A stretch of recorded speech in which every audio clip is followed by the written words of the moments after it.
심판 다시 1. 카프카 지음 곽복록 옮김 1장 체포 비르스토나라는 여인. 누군가 요세프 K에게 누명을 씌웠음이 분명했다. 왜냐하면 어느 날 아침 전혀 죄를 지은 기억조차 없는 그가 갑자기 체포되었기 때문이다. 아파트 주인인 프라우 구르바하 부인의 하녀가 아침 8시에 식사를 날라다 주기로 되어 있는데도 오늘따라 그녀의 모습이 보이지 않았다. 이것은 전례 없는 일이었다.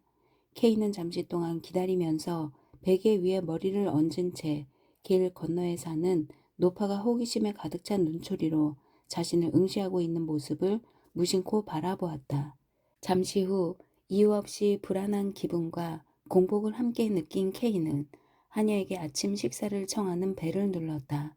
그 순간 문을 노크하는 소리가 나더니 이 아파트에서 한 번도 본 적이 없는 한 사내가 방 안으로 걸어 들어오는 것이 보였다.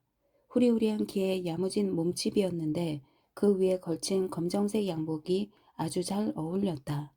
그것은 여행복처럼 여러 곳에 주름이 잡혀 있고 호주머니며 단추며 물림새 같은 것이 많이 달린 옷으로 벨트를 두르게 되어 있었다.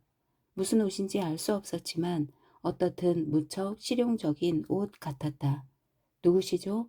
K는 놀라 물으면서 침대에서 몸을 일으켰다. 사내는 이 물음에는 귀도 기울이지 않고 자신의 방문이 당연한 것처럼 몹시 거만한 태도로 불쑥 말을 건넸다. 지금 배를 눌렀나요? 예, 안나에게 식사를 부탁했습니다만. K는 사내의 물음에 답하며 우선 이 사내가 어떤 인간인지 온 신경을 집중해서 훑어보기 시작했다. 사내는 잠시 그의 시선을 받고 있다가 등 뒤에 있는 방문 쪽으로 고개를 돌려 문을 살며시 열고는 문 밖에 버티고 서 있었음에 틀림없는 어떤 사내에게 말을 했다. 안나에게 식사를 부탁한 모양이야. 옆방에서는 낄낄거리는 웃음소리가 들렸는데 그것은 두세 사람의 목소리 같았다. 사내는 그 소리를 듣자 알았다는 듯이 고개를 한번 끄덕여 보이고는 마치 선고라도 하는 재판관처럼 그건 안 돼 하고 K에게 말했다. 이상한 일도 다 있군요. K는 대답하면서 자리에서 벌떡 일어나 재빨리 바지를 입었다. 옆방에 있는 사람들의 정체를 밝혀내어 프라우 구르바하 부인에게 책임있는 조치를 취하도록 해야겠습니다. K는 이런 자신의 말투가 도리어 사내의 감독권을 자기 스스로 인정해주는 결과밖에 되지 않는다는 것을 곧 깨달았으나 그리 큰 문제는 아닐 거라 안심했다. 그런데 그 사내가 이 방에 그대로 계시는 것이 좋겠는데요? 라고 말하는 것을 듣고 K는 자신이 우려했던 문제가 현실로 나타났음을 직감했다. 이곳에 있기 싫단 말입니다. 그리고 신분을 밝혀주지 않는 한 난 당신과 한마디도 하지 않겠습니다. 그렇겠군요. 사내는 다소 태도를 누그러뜨리고는 문을 열어주었다. 이렇게 되자 도리어 K의 기가 죽어버렸다. 옆방을 훑어보니 거의 간밤의 모습 그대로였다. 이곳은 프라우 구르바하 부인의 거실로 가구와 양탄자, 화병, 사진 같은 것이 어지럽게 놓여 있었는데 오늘은 여느 때보다 조금 정돈되어 있는 것 같았다. 창문은 열려 있고 한 사내가 의자에 앉아 책을 읽고 있었다. 그 밖의 것은 별로 달라진 게 없어 보였다. 사내는 책을 보던 얼굴을 치켜들었다. 뭐 때문에 왔나? 방에서 얌전히 기다리고 있으라고 프란츠가 일러줬을 텐데 말이야. 도대체 어떻게 하시겠다는 겁니까? K는 이렇게 말하면서 새로 나타난 사내로부터 눈길을 돌려 문 앞에 우뚝 서 있는 프란츠라고 불린 사내를 잠시 바라보고 난 다음 다시 시선을 돌렸다. 아까의 그 노파는 이번에는 이 방과 마주보고 있는 창가에 나타나서 마지막까지 봐야겠다는 듯이 늙은이다운 호기심에 찬 눈빛으로 자신을 바라보고 있는 것이 눈에 띄었다. 프라우 구르바하 부인한테 잠깐. K는 이렇게 말하면서 약간 떨어진 위치에서 자신을 바라보고 있는 두 사내를 떨쳐 버리려는 듯이 문 밖으로 걸음을 옮기려고 했다. 안 돼. 창가에 서 있던 사내가 손에 들었던 책을 탁자 위로 내던지면서 말했다. 돌아다녀서는 안 돼. 넌 체포된 몸이란 말이야. 아마 그럴 것 같군요. 왜 나를 이렇게 하는 겁니까? 하고 K는 물었다. 그건 설명할 수 없어. 우리 권한 밖의 일이니까. 그냥 방으로 돌아가 얌전히 기다리고 있어. 지금은 수속 중이야. 그게 끝나면 자연히 알게 돼. 이렇게 친절한 설명은 하지 못하도록 되어 있지만 여기엔 프란츠 말고 아무도 없으니 봐주는 거다. 이 사내의 너에 대한 친절도 확실히 규칙 위반이지만 말이야. 앞으로도 계속 이런 행운을 얻게 된다면 내 앞길에 희망을 가져도 괜찮을 거야. K는 앉고 싶었으나 창문 옆에 있는 것 말고는 아무데도 의자가 없었다. 얼마 후 당신도 깨닫는 것이 있을 거요. 프란츠는 이렇게 말하면서 책을 읽던 사내와 함께 옆으로 다가왔다. 그 사내는 K가 고개를 들어 올려다 봐야 할 만큼 몸집이 크고 우람했으며 K의 등을 자꾸만 가볍게 두들겼다. 둘은 K의 속옷을 뚫어지도록 훑어보더니 이제부터는 더 질이 나쁜 속옷을 입겠지만 이 속옷은 다른 물건과 함께 보관해 두었다가 만일 사건이 K에게 유리하게 결말나면 전부 되돌려주겠다고 말했다. 소지품을 창고 감옥으로 가지고 가느니 우리에게 맡겨두는 편이 현명하지? 하고 두 사람은 말했다. 창고에서는 가끔 도둑맞기 일쑤고 어느 기간이 지나면 절차를 밟든 밟지 않든 상관하지 않고 모조리 매각해버리지. 게다가 요즘은 소송이 너무 오래 걸리니까 말이야.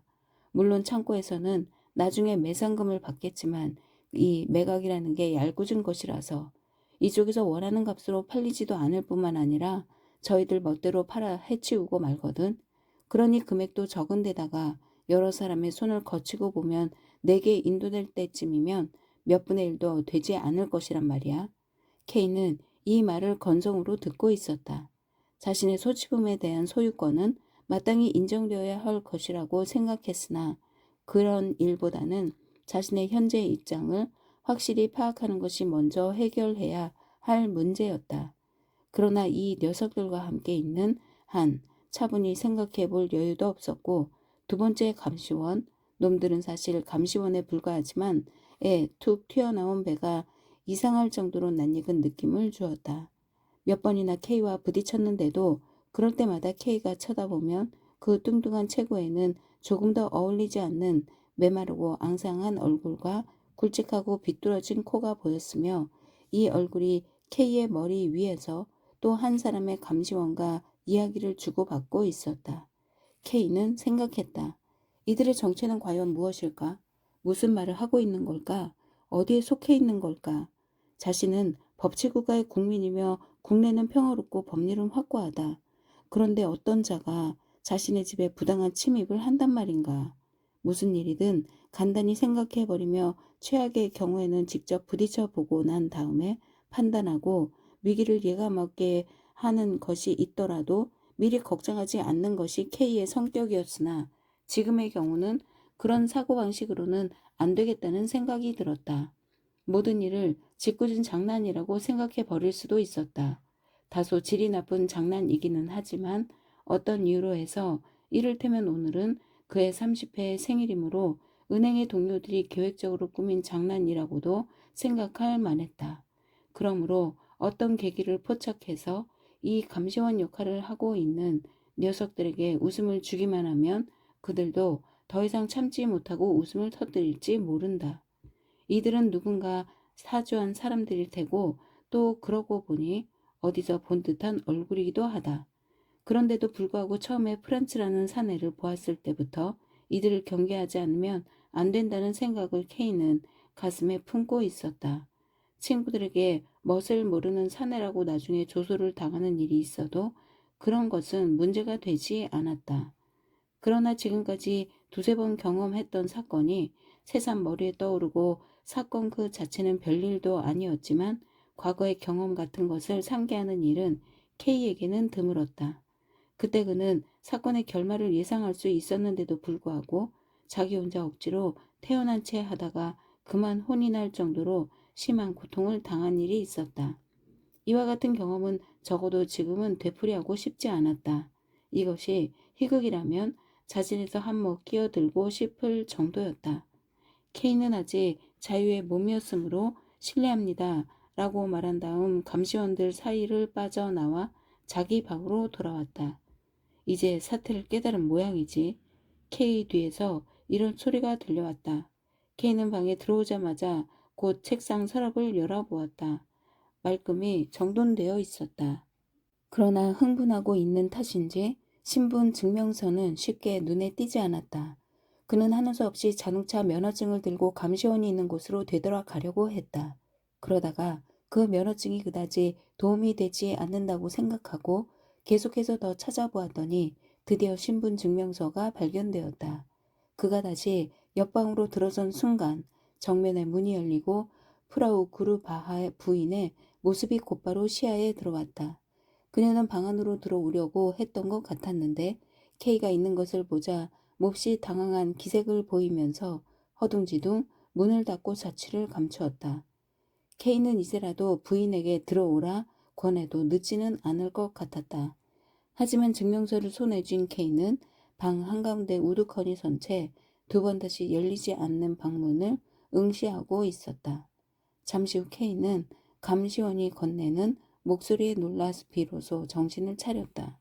두 사람은 창문 옆에 놓인 책상 곁에 앉아 K의 아침 식사를 먹어 치우고 있는 중이었다.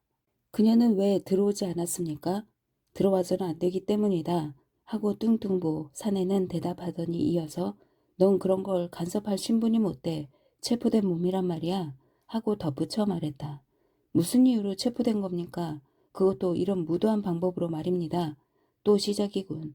감시원은 이렇게 말하더니 빵 한 조각을 꿀단지 속에 푹 찍어 입으로 가져가면서 말했다. 그런 질문에는 대답할 수 없어. 아니요, 꼭 알아야 하겠습니다. K는 말했다. 이것이 제 신분증명서입니다.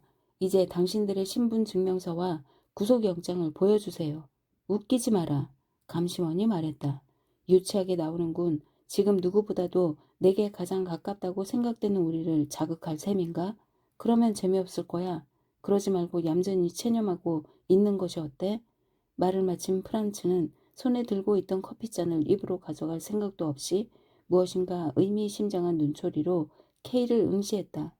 K 역시 그의 시선을 피하지 않고 있다가 서류를 왼손바닥에 탁 치면서 말했다.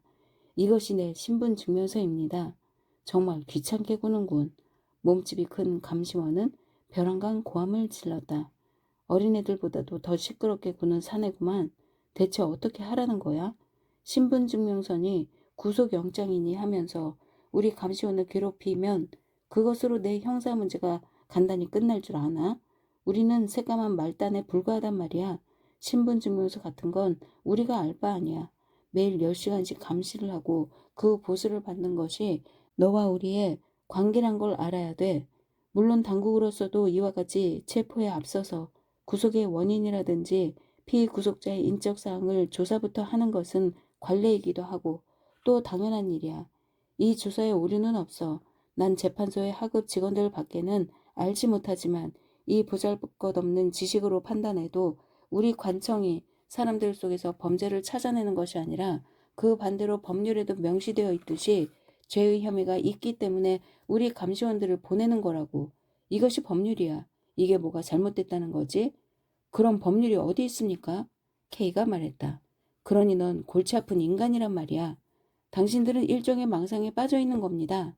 K는 감시원들의 사고방식에 침투해서 그것을 자신에게 유리하게 인도하든지 아니면 상대편에 동화해버릴까 하고 생각했는데 감시원은 그 의도를 알아챈 것처럼 말했다. 곧 알게 될 거야. 그때 프란츠도 한마디 거들었다. 봐, 빌렘. 저놈은 법률이다 뭐냐. 나는 무죄다 라고 말하고 있는 거란 말이다. 내 말도 맞다만 내가 타일러도 소용이 없어. 다른 감시원이 말했다. K는 대답하고 싶지도 않았다. 이렇게 저열한 무리들. 이것은 그들 자신의 고백이니까.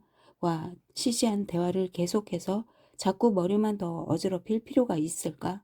그들은 이해할 수 없는 말만 으스대며 짓거리고 있었다. 바보들이기 때문에 그런 짓을 할 수 있다. 만약 자기와 비슷한 교양을 갖춘 사람이라면 불과 두세 마디 정도로 이와 같은 문제는 깨끗이 결론을 내릴 수 있으리라. K는 방 안의 빈 곳을 찾아 두세 번 이리저리 거닐었다. 아침에 봤던 그 노파는 몹시 늙고 세파에 찌든 노인 한 사람을 창가로 끌고 와 K를 바라보고 있었다. K는 이렇게 자신이 구경거리가 되는 것에 몹시 화가 났다. 당신들의 상관에게 갑시다. K는 말했다. 명령이 있을 때까지 데리고 갈 수 없다.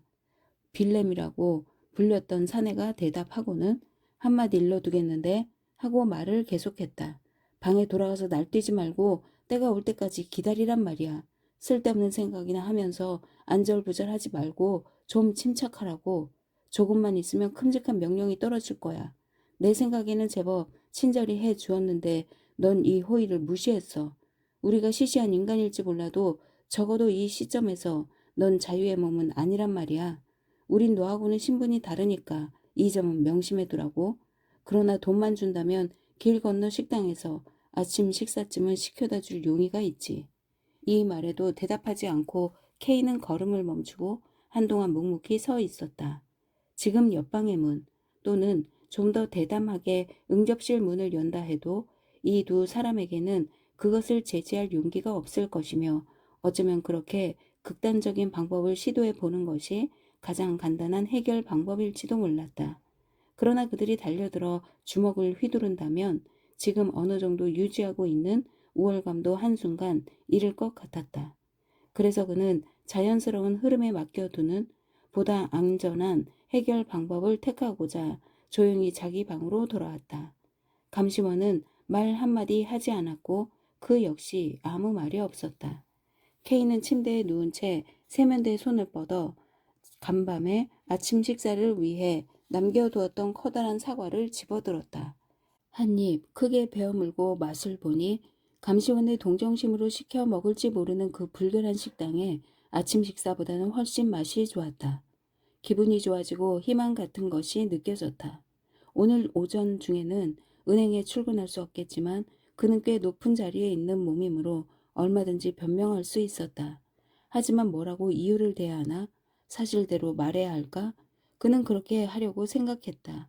만약 그 변명을 믿어주지 않는다면 프라우 구루바하 또는 두 사람의 노인, 지금 이 방이 바라보이는 위치로 걸음을 옮기고 있음에 틀림없는 그들을 증인으로 내세우면 될 것이다. K는 자살의 가능성이 얼마든지 있는 장소에 자신을 혼자 내버려 두는 감시원들이 과연 제정신을 가진 인간일까 하고 생각해 보았다. 그러나 그와 동시에 자살을 해야 할 어떤 이유가 있단 말인가 하고 이번에는 자신의 생각에 반문했다. 결국 두 사람이 옆방에서 자기 아침 식사를 대신 먹어치웠다는 것만으로는 자살의 어떠한 이유도 되지 않았다. 아무튼 자살이란 것은 당치 않은 일이었다. 만약 그런 생각이 들었다 해도 그것은 실행할 수 없었다. K는 감시원들의 두뇌가 생각보다 그렇게 나쁘지 않다면 자신과 똑같은 생각으로 자신을 혼자 있게 놔둔 거라 생각하기로 했다. K는 지금 고급 브랜디가 들어있는 찬장 옆으로 다가가서 아침 식사 대신에 먼저 한 잔했다. 두 잔째는 용기를 내야 할 경우를 위해서 들이켰는데 이 광경을 그들이 보고 있을지도 몰랐다. 이때 K는 옆방에서 자신을 부르는 소리를 듣고 깜짝 놀라 술잔을 떨어뜨릴 뻔했다. 그것은 주임이 부르셔라는 소리였는데 이 느닷없는 고함 소리에 그는 기겁을 할 정도로 놀랐다. 간결하고 냉랭한 군대식 호령. 그것이 프란츠의 목소리라고는 생각할 수 없었다. 하지만 그 명령 자체는 그에게 매우 반가운 것이었다. 드디어 올 것이 왔구나. 그는 큰 소리를 지르며 찬장 문을 닫고 옆방으로 달려갔다. 그곳에는 두 사람의 감시원이 지켜서서 어림도 없다는 표정으로 그를 다시 방으로 쫓아버렸다. 저게 정신이 돈 거야? 하고 그는 소리쳤다. 속옷바람으로 갈 참인가? 너 때문에 우리까지 두들겨 맞는단 말이야. 제발 너무 간섭하지 마세요. K가 그렇게 말하는 사이에 그는 옷장 옆으로까지 밀려왔다. 잠자는 사람을 습격했으니 이런 꼴이 될 수밖에 더 있겠습니까? 변명은 다음에 듣기로 하지. 두 사람은 아주 얌전해졌고 얼굴에 슬픈 빛조차 떠올랐다.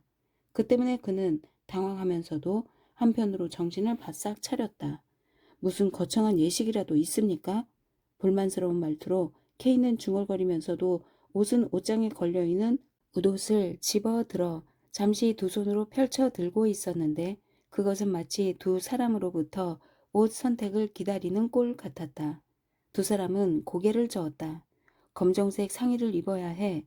그 자신 어떤 생각에서 그랬는지 모르지만 K는 상의를 마룻바닥 위에 집어 던져버렸다. 오늘은 재판이 있는 것도 아니지 않습니까? 두 사람은 미소를 띄었으나 자신들의 주장을 굽히지 않았다. 검정색 상의가 아니면 안 돼. 글쎄요, 검정색 상의를 입으면 취조가 빨리 끝나나요? K는 옷장을 열고 잠시 그 속을 뒤적거린 후 가장 좋은 검정색 양복을 골랐다. 허리에 선이 멋지게 만들어져 있어서 친지들 사이에서 화제를 일으켰던 옷이다. 그는 속옷도 새 것을 끄집어내어 천천히 갈아입기 시작했다. 그들이 목욕까지 하라고 요구하지 않는 것이 은근히 반가웠다. K는 그들의 마음이 변하진 않을까 하고 눈치를 살폈으나 사실 그런 생각까지는 못하는 모양이었다. 그들은 K는 지금 옷을 갈아입고 있습니다 하고 주임에게 보고할 뿐이었다. K가 옷을 다 갈아입자 그들은 K를 데리고 옆방으로 갔다. 문은 이미 좌우로 활짝 열려 있었다. 이 방에는 최근 타이피스트 비르스토나가 새들어 있던 것을 K도 잘 알고 있었다. 그런데 그녀는 언제나 아침 일찍 출근해서 저녁 늦게 돌아오기 때문에 K는 인사조차 할 수가 없었다. 주위를 둘러보니 침대 옆에 있던 작은 탁자들을 방 한가운데로 끌어다 놓고 이것을 취조용 책상으로 삼은 듯 그 안쪽에 주임이 버티고 앉아 있었다. 방의 한쪽 구석에는 3명의 젊은이가 벽에 걸려있는 비르 스토나의 여러 가지 사진을 들여다보고 있었다. 열린 창문 고리 끝에는 흰 블라우스가 걸려 있었다. 길 건너 건물의 창문에는 또 그 노인 두 사람이 나타났는데 그 뒤에는 굉장히 키가 큰 사내가 가슴을 드러낸 속옷 바람으로 불그스름한 수염을 손가락으로 매만지고 있었다. 구경꾼이 하나 더 늘어난 셈이었다. 요제프 K씨입니까? 주임은 두리번거리는 K의 시선을 자기에게로 모으려고 질문하는 것 같았다. K가 고개를 끄덕여 보이자 오늘 아침 몹시 놀라셨죠? 주임은 이렇게 말하면서 탁자 위에 놓여있는 촛대, 성냥, 책들을 마치 취조에 필요한 물건이라도 다루듯 차분한 동작으로 하나하나 옆으로 옮겨 놓았다. 예, K는 대답했다. 이제 사리를 알고 말도 통할 수 있는 사람을 만나 안심하고 사건을 진술할 수 있다는 안도감과 유쾌한 기분이 그를 사로잡았다. 놀라기는 했습니다만 말씀처럼 심한 것은 아니었습니다. 그렇습니까? 주임은 탁자 가운데로 촛대를 가져다 놓고 다른 것도 그 옆에 나란히 가져다 놓았다.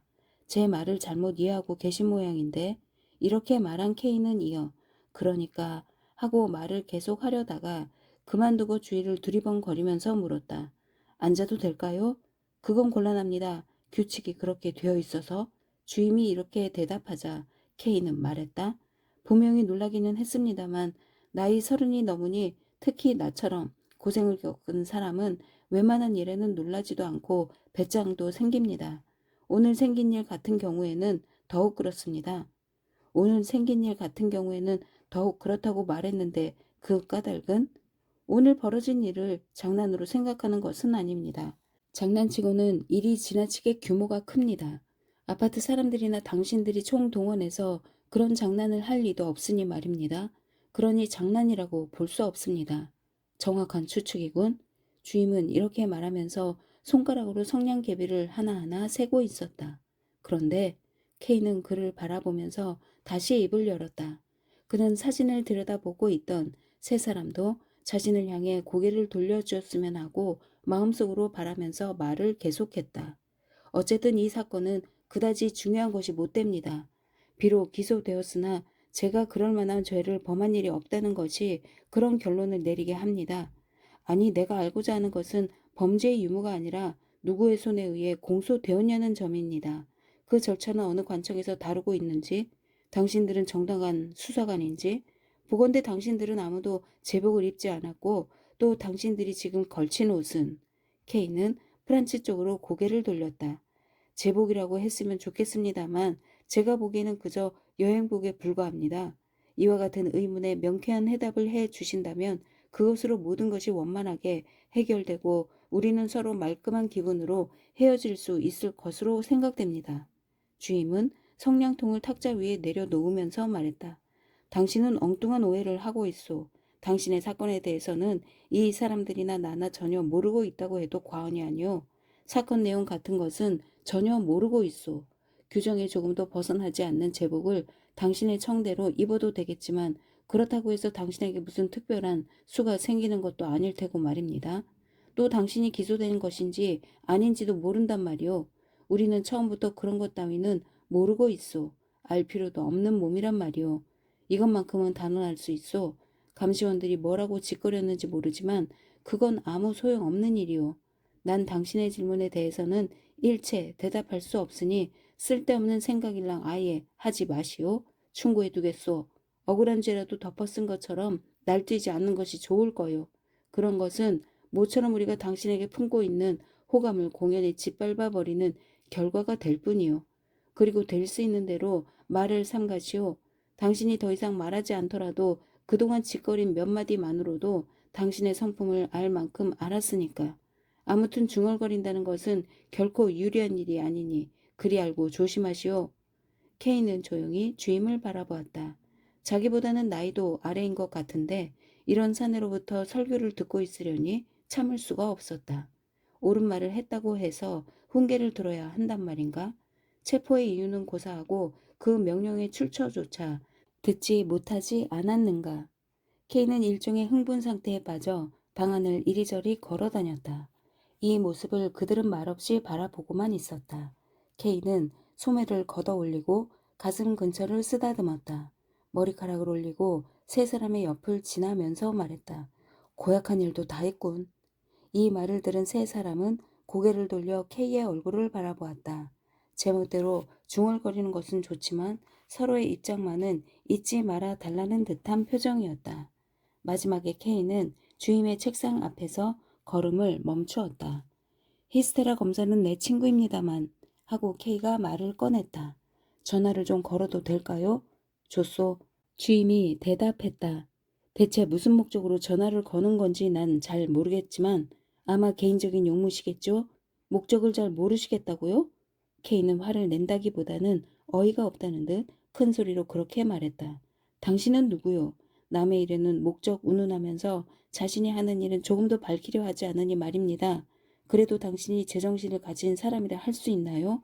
난데없이 남의 주거지에 침입한 것도 모자라 이젠 앉았다 섰다 하면서 당신 눈앞에서 고등 마술을 연출하라니? 확실히 체포되었음에 틀림없는 내가 검사에게 전화를 거는 목적을 모르겠다고 말씀하시는 건데 그렇다면 전화 거는 일을 그만두기로 하겠습니다. 그렇게 오해하지 말고 주임은 전화가 있는 응접실 쪽으로 손을 뻗치면서 말했다. 좀 앉으시죠. 아니 괜찮습니다. K는 이렇게 대답하면서 창가로 걸어갔다. 길 건너편 건물 안에 무리는 아직 창가에 서 있었으나 K가 창가의 모습을 드러내자 적지 않게 동요하는 것 같았다. 두 노인은 발돋움을 하고 바라보려고 하는데 키 큰 사내가 그것을 제지했다. 저런 곳에서 사람을 구경거리로 삼고 있단 말입니다. K는 주임을 향해 이렇게 말함과 동시에 손가락으로 그들을 가리키면서 소리쳤다.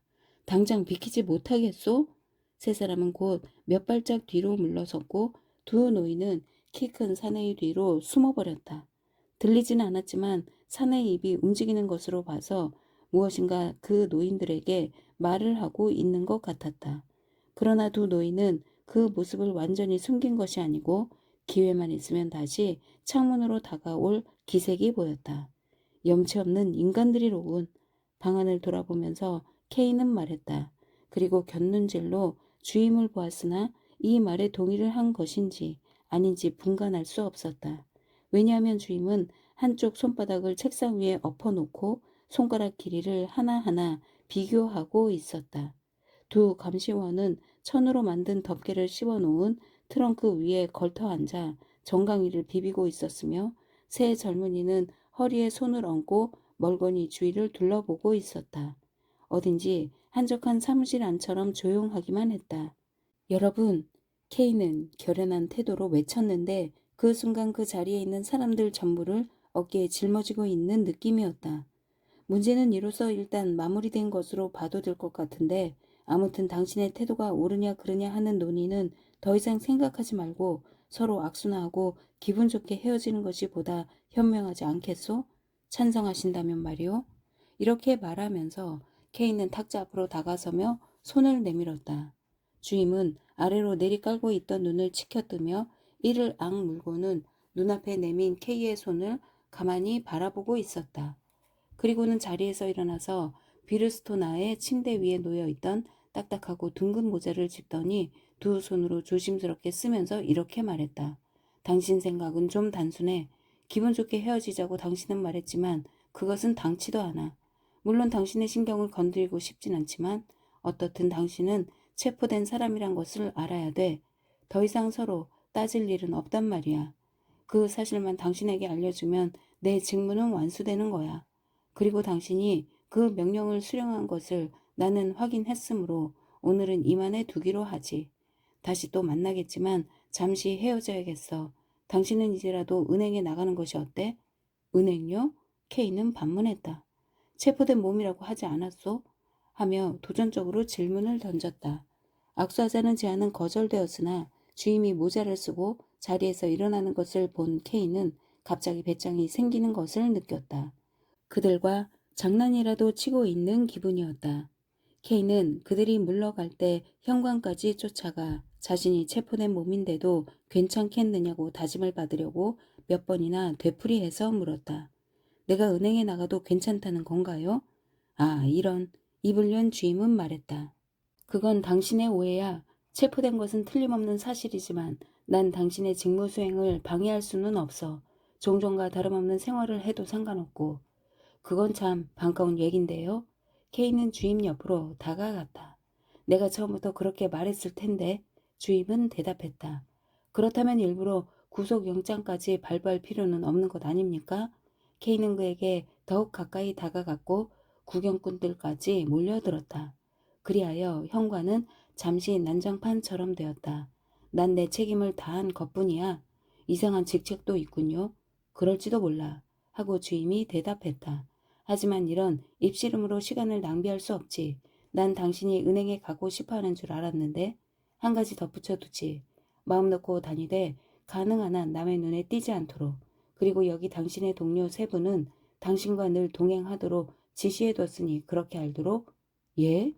K는 깜짝 놀라며 바로 그의 옆에 서 있는 세 사람의 얼굴을 훑어보았다. 창백한 얼굴빛 외에 별로 이렇다 할 특징도 없는 그 젊은이들은 단지 사진을 같이 찍은 일이 있던 동료로서 기억에 남아 있었다. 하지만 그들은 은행의 행원에 불과하고 동료라는 말은 결코 어울리지 않는 사람들이었다. 주임의 전지전능한 두뇌도 어딘가 모자라는 데가 있는 것 같았다. 그런데 어째서 그들의 존재를 몰랐던 걸까? 주임과 감시원들에게 넋을 빼앗기고 있었기 때문인 것 같았다. 두 손을 힘없이 아래로 떨어뜨리고 동작이 느릿느릿한 라벤시타이나 눈이 쑥 들어가고 다갈색 머리카락을 가진 쿨리히 그리고 일종의 만성 경련으로 보기만 해도 불쾌해지는 엷은 웃음이 얼굴에서 떠나지 않는 카미나였다. 모두들 안녕하시오. 잠시 입을 다물고 있던 K는 그렇게 말하면서 단정하게 고개를 숙이며 인사하는 그들에게 손을 내밀었다. 전혀 몰랐어. 그럼 나가볼까? 세 사람은 밝은 웃음을 띠면서 이 순간을 기다리고 있었다는 듯이 반가운 기색을 보였다. 그러나 K가 모자를 쓰고 나오지 않는 것을 보자 그들은 서로가 모자를 찾으러 방으로 달려갔다. 그들의 행동은 어딘지 모르게 어색해 보였다. K는 문이 열린 두 방을 들락거리는 그들의 뒷모습을 바라보고 있었다. 맨 끝으로 나간 라벤시타이 나는 제자리 걸음을 걷고 있었다. 그는 모자에는 그다지 관심이 없는 모양이었다. 모자는 카미나가 가지고 왔다. 그는 얼굴에 미소를 띠고 있었는데 이 웃음은 아마 자기가 그러고자 해서가 아니라 어쩔 수 없이 그러는 것이라고 K는 혼자서 생각했다. 응접실로 나오자 별로 책임을 느끼고 있지도 않는 것처럼 보이는 프라우 구르바하 부인이 그들에게 현관문을 열어주었다. K의 눈에는 뚱뚱한 몸집에 필요 이상으로 꽉 쨘 부인의 앞치마끈이 여느 때와 마찬가지로 제일 먼저 눈에 띄었다. 집 밖으로 나서자 K는 시계를 꺼내 보면서 반시간에 지각을 더 이상 쓸데없이 연장시키지 않기 위해 택시를 타기로 했다. 카미나가 택시를 잡으려고 길모퉁이까지 달려가고 남은 두 사람은 K를 상대로 말을 하려고 했는데 그때 갑자기 콜리가 맞은편 건물의 입구를 가리켰다. 거기에는 분명히 아침에 봤던 그 몸집이 큰 사람이 서 있었다. 그 사람은 자기 모습을 완전히 드러낸 것이 어색하게 생각되었는지 벽 있는 데까지 물러서서 K를 바라보고 있었다. 두 노인은 지금 막 계단을 내려오고 있었다. K 자신도 벌써부터 그 사내의 모습이 나타나기를 예상하고 있었는데 그것을 콜리가 먼저 발견하는 바람에 공연히 화가 났다. 그런 건 보지 않아도 돼 하고 소리를 질렀다. 신분이 어떻든 다 큰 남자에게 그런 말을 던진다는 것이 얼마나 비상식적인 행동인지 K는 생각할 여유조차 없었다. 그러나 그때 마침 택시가 왔기 때문에 K가 변명할 필요도 없이 택시에 함께 올라탔다. K는 주임과 감시원이 언제쯤 돌아갔는지 미처 깨닫지 못했고 주임에게 정신을 빼앗겨 은행원 세 사람을 그리고 이 은행원들한테 정신을 빼앗겨 주임을 잊어버리고 말았다. K는 이렇게 멍청해서는 안 되겠다. 좀 더 세심하게 관찰해야겠다고 결심했다. 그는 다시 뒤를 돌아보며 어쩌면 주임과 감시원의 눈초리가 아직도 번뜩이고 있지 않나 싶어 쿠션 위에 몸을 굽히고 살펴보았다. 그러나 곧 몸을 돌리더니 구석 쪽에 푹 기대어 어느 누구를 찾아볼 생각을 하지 않았다. K는 만사가 귀찮다는 듯이 묵묵히 앉아 있었고 세 사람도 필요했는지 라벤시 타이나는 오른쪽에서 쿨리는 왼쪽에서 창밖을 내다보고 있었다. 카미나만이 전과 다름없이 싱글거리며 무슨 일이라도 하려는 듯한 표정이었지만 K는 이러한 태도를 나무란다는 것은 좀 가혹하다 싶어 그만두었다. 최근 K는 직장이 끝난 다음 시간에 여유가 있으면 평상시에는 9시까지 사무실에 남아 있었는데 거리를 배회하곤 했다. 혼자일 경우도 있고 동료들과 어울릴 때도 있었는데 대개는 중년 신사들이 많은 맥주집에 가서 술 친구들과 어울려 밤 11시까지 떠들면서 시간을 보냈다. 그러나 K의 성실한 근무 태도에 감탄한 지점장으로부터 함께 드라이브를 하자는 권유를 받거나 별장에서의 만찬에 초대되기라도 할 때에는 이 시간표에 예외가 생겼다. 그 밖에 일주일에 한 번 엘자라는 아가씨를 찾아갔다. 술집에 나가는 여인인데 철야로 다음날 아침 10시경까지 일하고 있었다. 그녀는 낮에 찾아가는 K를 언제나 한결같이 침대 속에서 맞이해 주곤 했다. 이날 일에 쫓기고 여러 사람들로부터 생일을 축하하는 인사를 받느라고 시간이 어떻게 지났는지도 모를 만큼 빨리 지나갔다. K는 바로 집으로 돌아가려고 생각했다. 은행에서 일을 하면서도 오늘 아침의 사건 때문에 프라우 구르바하 부인의 아파트는 커다란 혼란이 일어났으며 그 혼란을 바로잡기 위해서는 자신이 직접 나서지 않으면 안 되겠다는 생각이 들었다. 한번 질서가 바로잡히기만 하면 그 사건은 흔적도 없이 사라질 것이고 모든 것이 전과 다름이 없을 것이다.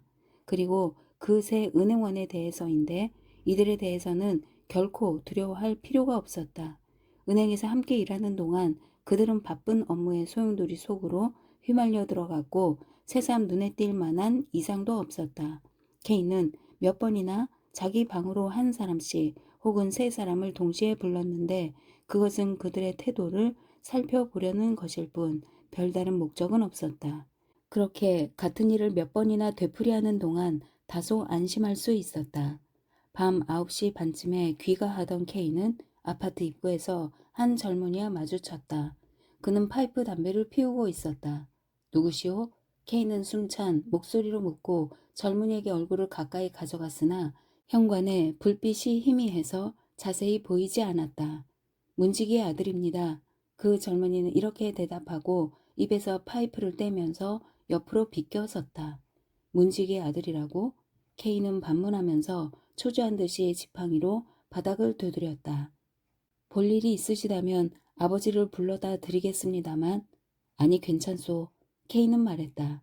이 말투 속에는 이 사람이 어떤 나쁜 짓을 했지만 자신이 눈 감아준다는 듯한 뜻이 배어 있었다. 어쨌든 알겠소. K는 이렇게 말하고 계단을 올라가다가 고개를 돌려 다시 한번 그를 보았다. K는 곧바로 자기 방으로 가도 좋을 것 같았으나 프라우 구르바하와 대화를 나누고 싶은 생각이 들어 그녀의 방으로 찾아갔다. 구르바하 부인은 탁자 옆에 앉아서 양말을 꿰매고 있었고 탁자 위에는 또 한 무더기의 헌 양말이 쌓여 있었다. 케이는 우물쭈물하면서 밤늦게 찾아온 것에 대해 양해를 구했으나 구르바하 부인은 무척 상냥한 태도로 당신이라면 언제 오셔도 좋아요. 우리 아파트에서는 제일 훌륭한 분인데 하고 반겨주었다. 방안을 둘러보았으나 옛날과 다름없이 말끔하게 정돈되어 있었고 오늘 아침 그들이 먹은 식사 도구도 깨끗이 치워져 있었다. 여자란 아무튼 비위가 좋단 말이야. 케이는 자기 같으면 아마도 그 그릇들을 모조리 부숴버렸을 텐데 하는 생각을 하면서 용서를 구하는 심정으로 구르바하 부인을 바라보았다. 왜 이렇게 늦게까지 일을 하시나요? 케이가 부인에게 물었다. 두 사람은 탁자를 사이에 두고 마주 앉아 있었고 케이는 때때로 양말 속으로 손을 집어넣었다. 일이 밀려서 말이에요. 낮에는 하숙하는 분들의 뒤치다거리를 하니까 제 일은 아무래도 밤에 하게 되죠. 오늘은 엉뚱한 일로 많은 폐를 끼쳤습니다. 무슨 그런 말씀을. 그러면서 그녀는 조금 더 캐 물으려는 듯한 표정을 지으며 일손을 멈추었다. 부인, 오늘 아침 여기에 있던 사람들 때문에 놀라셨죠? 아, 그 말씀인가요? 구르바하 부인은 다시 조용한 태도로 다시 일감을 손에 집어들면서 말했다. 뭐 그다지 폐를 끼친 것도 아니었어요. 케이는 그녀가 그 일을 알고 있는 것을 확인하고는 놀랐다. 어쩌면 잘못 알고 있을지도 몰랐다. 케이는 더욱 그 얘기를 부인에게 해줘야 할 필요성을 느꼈다. 이런 경우의 이야기 상대로는 중년 부인이 안성맞춤이었다. 아니, 대단히 죄송합니다. 다시는 그런 일이 없도록 하겠습니다. 그럼요, 이제 다시는 그런 일이 없어야겠죠? 구르바하는 격려하는 듯 말하며 조용하고 슬픈 미소를 띠고 케이를 바라보았다. 정말 그렇게 생각하십니까? 예. 구르바하는 목소리를 낮추었다. 너무 어렵게 생각하지 마세요. 누구든 어떤 일을 당할지 알 수 없으니까요. K 선생님이 솔직히 말씀해 주시니 저도 말씀드립니다만 저는 문 밖에 숨어 조금 엿듣기도 했고 감시원으로부터 조금 듣기도 했어요. 아무튼 선생님 신상에 관계되는 일이니까요. 보잘것없는 하숙집 주인이라고 생각하시겠지만 저는 선생님에 대해서는 제 몸 이상으로 염려하고 있어요. 그런데 감시원으로부터 얘기를 좀 들었다곤 했지만 뭐 그다지 크게 걱정할 건 없을 것 같아요. 체포당하더라도 도둑질을 하다가 체포된 것과는 근본적으로 다르죠. 정말 도둑질이라면 그건 용서할 수 없을 거예요. 하지만 선생님의 경우는 왠지 학문적인 느낌이라고 할까? 서투른 표현입니다만 여하튼 그런 느낌이 들어요. 그 내용은 물론 저는 몰라요. 또 누구도 알 수가 없겠지만 말이에요. 결코 서투른 표현이 아닙니다. 구르바하 부인. 정말 옳은 말씀입니다. 하지만 저는 이 사건을 부인보다는 심각하게 생각하고 있습니다. 게다가 이 사건에는 어떤 학문적인 사항도 없을 뿐더러 처음부터 아무 의미조차 없는 사건입니다. 확실히 불의의 습격을 받기는 했습니다만 그때 제가 방해하는 이들을 무시하고 오늘만은 예외로 부인의 방으로 건너와 부엌에서 아침 식사를 하고 이곳에서 옷을 갈아입고 은행에 나갔더라면 이 사건은 그리 확대되지 않았을 것입니다. 아무튼 저의 실수입니다. 만약 이것이 은행 안에서 벌어진 일이라면 시간의 여유도 있으므로 이런 결과는 생기지 않았을 것입니다. 전소, 급사에다가 책상에는 외선과 내선용의 전화기가 2개, 내빈, 거래 관계자, 행원 등 쉴 새 없이 사람들이 들락거립니다. 게다가 은행에서는 사무관계로 항상 머리가 긴장되어 있기 때문에 그런 일이 일어나면 말끔하게 처리할 수 있었을 것입니다.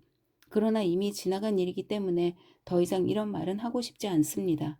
다만 부인의 생각, 사리를 잘 분별하시는 부인의 생각이 알고 싶었을 뿐이었습니다. 그런데 그것이 저의 생각과 딱 들어맞아 기쁘기 한이 없습니다. 부디 손을 좀 내밀어 주십시오. 부인의 손을 잡고 이 기쁨을 함께 나누고 싶습니다. 과연 부인이 손을 내밀 것인가? 아침에 주임은 손을 내밀지 않았다는데 하고 K는 생각하며 상대편을 살피려는 듯한 눈초리로 쳐다보았다. K가 자리에서 일어섰으므로 부인도 일어섰는데 K의 말을 잘 이해할 수 없는 까닭에 다소 당황한 기색을 보였다. K 선생님, 제발 그처럼 어렵게 생각하지 마세요. 부인은 손을 내밀 생각도 없이 갑자기 눈물까지 글썽였다. 별로 어렵게 생각하지 않습니다. 이렇게 대답한 K는 갑자기 피로를 느끼고 이런 여인에게 동의를 구했던 자신의 어리석음에 실망했다.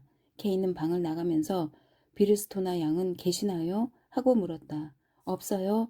부인은 자신이 무뚝뚝한 표정으로 대답했다는 것을 깨닫자 다시 태도를 부드럽게 바꾸면서 덧붙였다.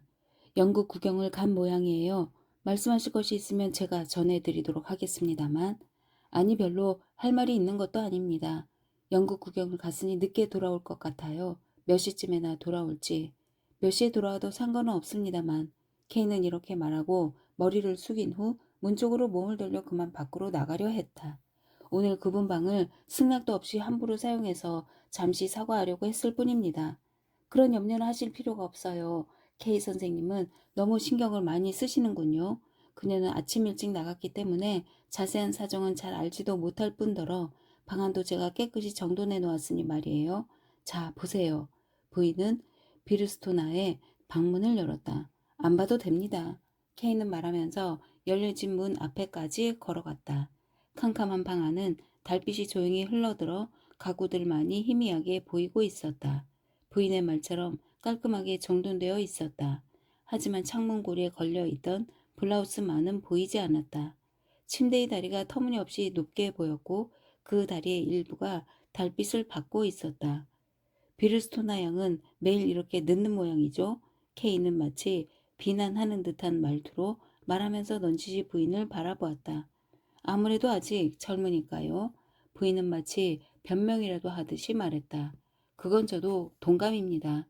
케이는 이렇게 대꾸하고는 하지만 좀 지나친 것 같지 않나요? 하고 덧붙였다. 정말 그래요. 이 아가씨에게는 딱 들어맞는 말일 거예요. 저는 비를스토나 양의 험담을 늘어놓을 생각은 없습니다. 마음씨도 곱고 상냥하고 깔끔한 데다가 부지런한 아가씨니까요. 그런데 한 가지 그 아가씨는 좀 더 정숙함을 지키고 숙녀다운 생활을 해야 하지 않을까 싶어요.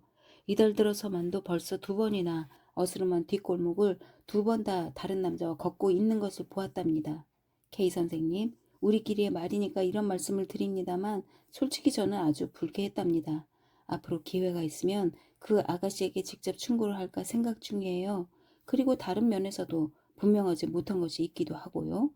그건 전혀 사실과 다릅니다. K는 부인의 말에 조금 흥분해 있었다. 부인은 제가 그 아가씨에 대해서 한 말을 조금 오해하고 계시는 것 같군요. 전 그런 뜻으로 말씀드린 것이 아닙니다. 부인께서 그 아가씨에게 직접 충고를 한다는 건 당치도 않은 일입니다. 그건 모두가 부인의 편견입니다.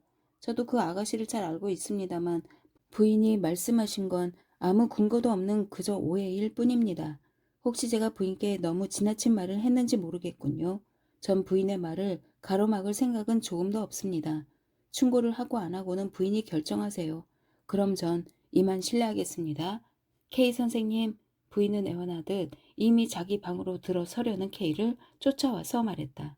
지금 곧 제가 그런 말을 하겠다는 것은 아니에요. 물론 그 전에 좀 더 살펴보고 말할 작정이었는데 선생님을 믿고 그저 솔직히 제 느낌을 말한 것에 불과해요. 그리고 하숙집 주인이라면 누구라도 자기가 경영하는 하숙집을 깨끗하게 유지하고 싶어 하지 않을까요? 저도 그런 심정이에요. 깨끗이요. K는 조금 열린 문틈을 통해 밖에 서 있는 구르바하 부인에게 성난 목소리로 부인이 그런 생각이시라면 우선 저부터 쫓아내야 할 겁니다. 하고는 세게 문을 닫아버렸다. 희미한 노크 소리가 방 안에 울렸으나 몹시 흥분해 있는 K는 그 소리를 듣지 못했다. K는 잠자리에 들고 싶지도 않았으므로 기다렸다가 비르스토나가 몇 시에 돌아오는지 살펴보려고 결심했다. 그리고 그다지 좋은 일은 아니었지만 그렇게 하면 어떻든 그녀와 말을 나눌 수 있었고 얘기만 잘 되면 프라우 구르바하 부인에게 따끔하게 충고하고 비르스토나 양과 함께 이 집을 나갈 수 있을 거란 생각이 그의 머리를 스쳤다. 하지만 이것은 너무 극단적인 행동이므로 그만둬야겠다고 인해 생각을 바꾸었다. 그는 오늘 아침에 있었던 사건 때문에 하숙을 바꾸려고 결심했던 자기 자신이 오히려 수상쩍게 여겨져 이렇게 무의미하고 유치한 행동을 순간적으로나마 머릿속에 떠올렸던 자신을 비난하고 싶어졌다. K는 아무도 다니지 않는 깊은 밤에 장막에 덮여 있는 거리를 바라보는 것도 실증이 났다. 그래서 그는 이 집을 출입하는 모든 사람들을 누워서도 볼 수 있도록 응접실에 맞붙어 있는 문을 조금 열어놓고 소파 위에 드러누웠다. K는 11시까지 담배를 입에 문 채 얌전히 기다리고 있었으나 그 시각 이후부터는 가만히 있을 수가 없어 응접실에 살짝 들어가 보았다. 거기서 기다리고 있으면 비르스토나가 빨리 돌아올 것 같이 생각되었기 때문이다. 꼭 만나고 싶은 것도 아니었고 어떤 여인인지 잘 알지도 못했지만 오늘은 왠지 이야기해보고 싶었다. 또 그녀의 귀가 시간이 너무 늦음으로 인해 오늘 하루가 채 가기도 전에 그녀가 가져다 준 불안과 혼란이 그를 초조하게 만들었다. K는 자신이 저녁도 거르고 엘자를 방문하려던 예정이 어긋난 것도 모두 그녀에게 원인이 있다고 생각했다. 물론 지금부터라도 엘자가 나가고 있는 술집에 가면 이 두 가지는 회복될 수 있을 것이다. 그러나 그것은 비르스토나를 만난 다음으로 미루기로 했다. 11시 반이 넘었을 때 계단에서 발소리가 들렸다. K는 뭔가 깊은 생각에 잠기어 응접실 안을 마치 자기 방인 양 터덕터덕 걸어가고 있다가 갑자기 문 뒤로 몸을 숨겼다. 그 소리의 주인공은 비르스토나였다. 문을 닫은 그녀는 추위 때문인지 조금 떨고 있었고 어깨에는 쇼를 걸치고 있었다. 자칫 우물거리다가는 그녀가 자기 방으로 들어가 버릴 상황이었지만 이런 늦은 시간에 그녀 방으로 갈 수도 없는 처지였다.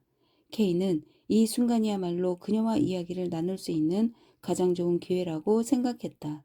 하지만 K는 그만 자기 방에 전기불을 켜 놓는 일을 잊고 있었다. 자신이 캄캄한 어둠 속에서 불쑥 나타난다면 무슨 폭행이라도 하려는 것 같이 보여 그녀를 너무 놀라게 할 것 같았다. 그러나 더 이상 지체할 수가 없어서 그는 살짝 문을 열고 나지막한 소리로 그녀를 불렀다. 비르스토나 양. 그 소리는 사람을 부르는 소리라기보다 무슨 애원이라도 하고 있는 것처럼 들렸다. 누구세요? 비르스토나는 깜짝 놀라며 눈을 크게 뜨고 주위를 둘러보았다. 접니다. 하고 대답하여 K가 모습을 나타냈다. 어머, K씨였군요. 비르스토나는 미소를 띠며 말했다. 안녕하세요. 하고 인사를 하면서 그는 손을 내밀었다. 지금 드리고 싶은 말이 있는데 시간을 좀 내주시겠습니까? 지금 말인가요? 다음으로 미루시면 안 될까요? 너무 늦었으니 말이에요. 9시부터 여태껏 기다리고 있었습니다. 전 연극을 보러 갔었어요. 이렇게 늦게까지 기다리고 계실 줄은 미처 몰랐죠? 말씀드리고 싶은 것은 다름이 아니라 오늘 일어난 사건에 대해서입니다. 글쎄요, 꼭 거절할 이유도 없으니 괜찮으시면 제 방으로 오시겠어요? 이런 데서 말할 수 있는 이야기도 아니고 다른 사람들의 수면에 방해를 주어서 비난을 받고 싶지 않으니까요. 불을 켤 테니 이곳 불을 끄고 와주세요. K가 불을 끄고 기다리고 있자 얼마 후 방 안에서 나직한 여자의 목소리가 들렸다. 이리 오세요. 여인은 K를 방 안으로 안내했다. 필요하다고 말하던 그녀는 침대에 기대어 서 있었는데 꽃이 달린 모자를 쓴 채였다. 무슨 말씀이시죠? 몹시 궁금하네요. 지금 당장 말해야 될 정도로 절박한 문제도 아니지 않느냐고 하실지 모르겠습니다만 전 그런 서로는 듣고 싶지 않아요. 저 역시 그런 것이 좋겠습니다. K는 말했다. 저 때문에 이 방이 오늘 아침 약간 어지럽혀졌습니다. 제가 아는 사람도 아닌데 어쨌든 그 원인이 제게 있었기 때문에 사과를 드리려고 한 것입니다. 이 방이 말이에요. 비르스토나는 방이 아니라 K의 얼굴을 뚫어지게 바라보았다. 예, 그렇습니다. K와 그녀의 시선이 처음으로 마주쳤다. 어떻게 해서 방안을 어지럽히게 되었는지 그건 말할 것이 못됩니다. 하지만 그것이 더 알고 싶군요. 아닙니다. 그렇다면 비르스토나가 말했다. 저는 선생님이 비밀로 하시는 일을 억지로 듣고 싶지도 않고 싫으시다면 억지로 청하지도 않겠습니다. 방도 어지럽힌 흔적이라고는 조금도 없으니 말이에요. 그녀는 손을 허리에 대고 방안을 맴돌다가 사진이 붙어있는 곳까지 와서 걸음을 멈췄다. 어머, 사진이 엉망으로 뒤집혀 있네요. 그렇다면 정말 누군가가 제 방에 들어온 것이 틀림없군요. K는 고개를 끄덕이며 카미나라는 동료 행원이 그저 아무 생각 없이 날뛰고 있던 광경을 회상하자 화가 치밀어 올랐다. 당신은 남의 빈방에 들어와서는 안 된다는 것쯤은 잘 아시는 분일 텐데요. 왠지 좀 이상하군요. 아닙니다. 비르스토나 양, 사정은 이렇게 된 것입니다. K는 자기도 사진 옆으로 가서 사진을 그렇게 한 것은 제가 아닙니다. 제 말을 믿지 않는다면 할 수 없는 일입니다만 사실은 심리위원회에서 은행원을 세 사람 데리고 왔습니다. 그중 한 사람이 이 사내는 곧 그만두게 할 작정입니다만 분명히 사진을 손에 쥐고 있었습니다. 그녀가 의아한 표정을 짓자 그가 덧붙여 말했다. 그렇습니다. 이 방에서 심리위원회가 열렸습니다. 선생님에 대한 신문이었던가요? 예, 그렇습니다. 농담 마세요. 그녀는 소리를 내며 웃었다. 제 무죄를 믿어주시겠죠? 글쎄요, 저는 선생님을 잘 모르는 처지니 함부로 말씀드릴 수 없군요. 하지만 중죄인이 아니면 심리위원회 같은 것은 열리지 않는 것으로 알고 있는데요. 선생님의 태어난 얼굴빛으로 봐서는 감옥에서 도망쳐 나온 것 같지도 않고 여하튼 선생님이 그런 죄를 지을 리 없잖아요. 예, 심리위원회는 제가 무죄이거나 아니면 예상 밖으로 죄가 가볍다고 인정하고 있는지도 모릅니다. 아마 그럴지도 모르겠네요. 비르스토나의 태도는 몹시 신중했다. 비르스토나 양은 재판에 대해서 잘 모르는 모양인데요. 예, 잘 몰라요. 유감스럽죠? 저는 무엇이든지 잘 알고 싶고 특히 재판만큼 재미있는 것은 없다고 생각해요. 무엇인가 독특한 매력 같은 것을 느끼죠. 마침 다음 달부터는 변호사 사무소에 근무해야 하므로 이 방면에 많은 공부를 할 수 있을 거예요. 그거 참 좋은 일이군요. 제 사건에도 도움을 청할 수 있을 테니 말이죠. 예, 도울 수만 있다면? 이건 진지한 얘기입니다. 적어도 당신에게 많은 말입니다. 변호사까지 동원하기에는 사소한 문제지만 친절한 조언자는 꼭 필요하니까요. 그럼요. 그리고 저의 조언이 필요하시다면 사건의 내용을 자세하게 이야기해 주셔야죠. 그게 문제입니다. 케인은 말했다. 저 자신도 그 내용을 전혀 모르니 말입니다. 사람을 놀리시는군요. 비리스토나는 몹시 실망한 표정이었다. 그런 말로 이 귀중한 밤 시간을 낭비한다면 전 싫어요. 그녀는 이렇게 말하고 지금까지 함께 서 있던 사진 옆에서 떨어졌다. 그런 뜻으로 말한 것은 아닙니다. 케이는 말했다. 믿기 힘드시겠지만 제가 알고 있는 것은 비르스토나 양에게 다 말했습니다. 아니, 알고 있는 것 이상으로 말씀드린 것입니다. 이를테면 심리위원회라는 명칭입니다만 뭐라고 불러야 할지를 몰라서 제가 멋대로 붙인 이름입니다. 심리 같은 것이 있을 리 없죠. 저는 체포되었을 뿐이니까요. 그것이 다만 어떤 위원회의 손으로 집행되었다는 것만 알고 있을 뿐입니다. 긴 의자에 앉아있던 비르스토나는 다시 웃음을 터뜨렸다. 그래서요? 어떻게 체포되셨나요? 그녀는 물었다. 소름이 끼칠 정도였습니다. 하고 케이는 대답했으나 지금 그런 일은 조금도 생각지 않고 그녀가 긴 의자에 앉아서 손으로 턱을 괴고 다른 손으로 허리를 만지고 있는 모습에 넋을 빼앗기고 있었다. 그 말만으로는 알 수 없잖아요? 모르겠다고요? 케이는 반문했으나 얼른 정신을 차리고 그때의 제 모습을 보여달라는 겁니까? 하고 몸을 움직이려 하다가 잠시 머뭇거렸다. 저는 몹시 피곤해요. 귀가 시간이 너무 늦어서 그런 겁니다. 결국은 꾸중까지 하시는군요. 그녀는 말을 이었다. 이것에 들어오게 한 건 제 잘못이니까 꾸중을 듣는 것도 자업자득이겠죠. 일부러 여기 오실 필요도 없는 일이었어요. 아닙니다. 꼭 뵐 필요가 있었습니다. 그 이유는 곧 아시게 될 겁니다. 케이는 대답하고 나서 이렇게 물었다. 침대 옆에 있는 작은 탁자를 이쪽으로 가지고 와도 괜찮겠습니까? 뭐라고요? 하고 말한 그녀는 그건 곤란해요. 하고 거절했다. 그렇다면 설명을 할 수 없지 않습니까? 케이는 돌이킬 수 없는 큰 손해라도 입은 것 같은 생각이 들어 몹시 흥분했다. 설명하는데 탁자가 필요하다면 조용히 움직여주세요. 잠시 사이를 두고 있던 그녀는 가냘픈 목소리로 중얼거렸다. 전 지금 너무 지쳐있기 때문에 이런 일로 당신과 말다툼하고 싶지 않거든요. 케이는 탁자를 방 한가운데에 놓고서 그 뒤에 앉았다. 인물의 배치가 퍽 재미있으니 먼저 그것부터 이해해 주셔야겠습니다. 저는 주임, 저 상자 위에 감시원이 2사람, 사진 옆에 젊은 사내가 3사람 서 있습니다. 창문의 고리에는 하얀 블라우스가 하나 걸려 있습니다. 그러나 이것은 단지 그림에 지나지 않습니다. 이렇게 해서 심리가 시작됩니다. 제 자신을 깜빡 잊었군요. 가장 중요한 인물인 저는 이렇게 탁자를 앞에 두고 앉아 있습니다. 주임은 다리를 포개고 한 팔을 이 팔걸이 옆으로 힘없이 떨어뜨리고 그야말로 태어난 자세로 앉아 있습니다. 매우 야만스러운 사내입니다. 자, 이제 심리를 시작하도록 하겠습니다. 주임은 저를 부릅니다. 그저 고함 소리만 지릅니다.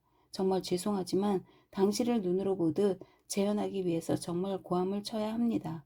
하지만 고함을 친 것은 그저 제 이름을 부를 때뿐입니다. 웃음을 짓고 있던 비르스토나는 집게 손가락을 입술에 대고 제지했으나 이미 때는 늦었다. K는 완전히 주임이 되어버린 모습으로 태연하게 외쳤다. 요제프 K! 고함을 치겠다고 예고한 정도에도 미치지 못했으나 갑자기 튀어나온 이 고함 소리는 밤의 고요 속에 젖어있는 방 안 구석구석으로 퍼져나가는 듯했다. 이때 옆방으로 통하는 문을 두드리는 사람이 있었다. 두세 번 규칙적인 힘찬 노크 소리였다. 비르스토나는 얼굴이 창백해지며 손바닥을 가슴에 댔다. K는 더욱 깜짝 놀랐다. 그는 오늘 아침에 사건과 장면을 보여줄 상대인 비르스토나 양 외에는 아무것도 생각하지 못하고 있었기 때문에 한결 심했다. K는 마음을 가다듬고 재빨리 비르스토나에게 뛰어가서 그녀의 손을 꼭 잡았다. 놀라지 마세요 하며 속삭이고 덧붙였다. 제게 맡겨주세요. 사람이 있을 리 없습니다. 옆방은 비어 있습니다. 그렇지 않아요. 그녀는 K 귀에 입을 대고 속삭였다. 어제부터 그 방에는 구르바 부인의 조카뻘 되는 대위가 묵고 있어요. 제가 깜빡 잊고 있었어요. 방은 모두 다 찼고요. 그런데 그런 고함 소리를 질렀으니 모두가 이상하게 생각하지 않겠어요? 걱정할 건 없습니다. K는 이렇게 말하고 쿠션 속에 파묻혀버린 그녀의 이마에 키스를 했다. 무슨 짓을 하는 거예요? 그녀는 벌떡 몸을 일으켰다. 돌아가 주세요. 돌아가세요. 옆방에 다 들리고 있어요. 무엇 때문에 저를 이렇게 괴롭히는 거예요?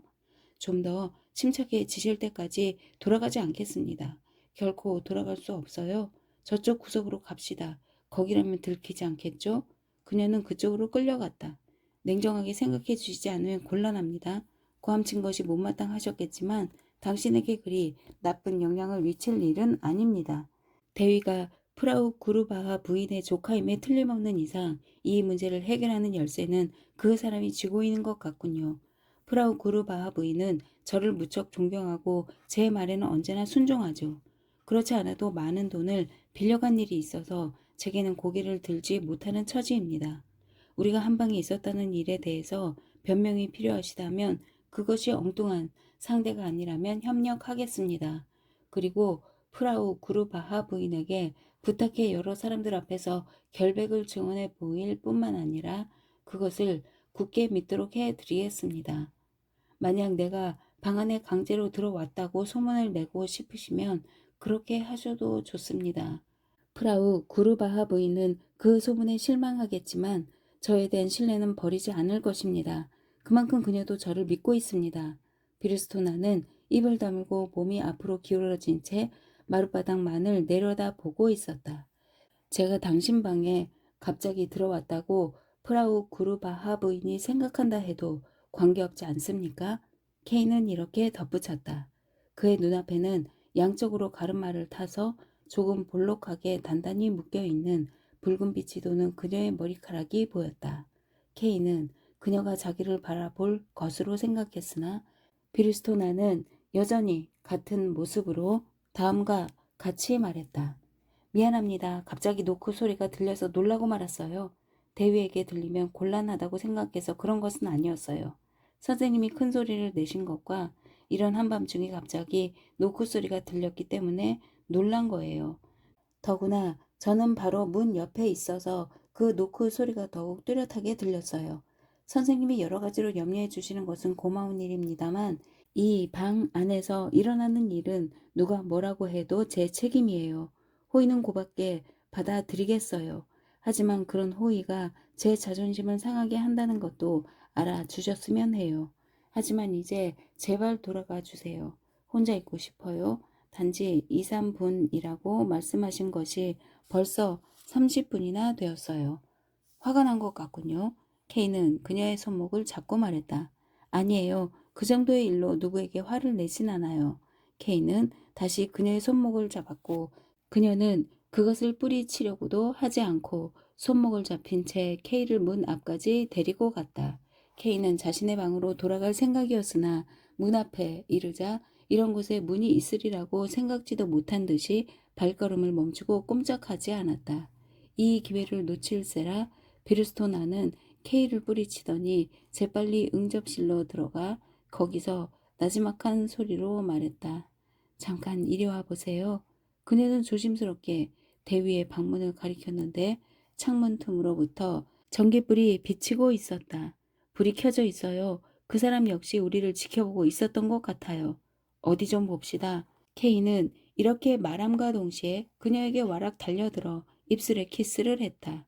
그리고 그는 마치 목마른 짐승이 간신히 찾아낸 게을물에 혀를 빼고 덤벼들듯 그녀의 얼굴에 마구 키스를 했다. K는 그녀의 목덜미에까지 키스를 퍼부은 뒤 그녀의 입술에 자기 입술을 오랫동안 대고 있었다. 대위의 방에서 무슨 소리가 났으므로 K는 고개를 들었다. 이제 돌아가겠소. K는 말했다. 그녀의 세례명을 부르고 싶었으나 알 수가 없었다. 그녀는 기운을 잃었는지 간신히 고개만 끄덕여 보이고 나서 무의식적으로 손을 내밀며 키스를 받아들였다. K는 부푼 마음을 안고 방으로 돌아왔다. K는 바로 침대 속으로 들어갔다. 그리고 곧 깊은 잠에 빠졌는데 그 전에 잠시 동안 자신의 행동을 떠올리며 상당히 만족해했다. 하지만 더 이상 만족을 느끼지 못한 점이 조금 이상하게 느껴졌다. 그것은 대위의 존재가 마음에 걸렸기 때문이고 그로부터 비르스토나를 지키지 않으면 안 되겠다는 생각이 들었기 때문이었다.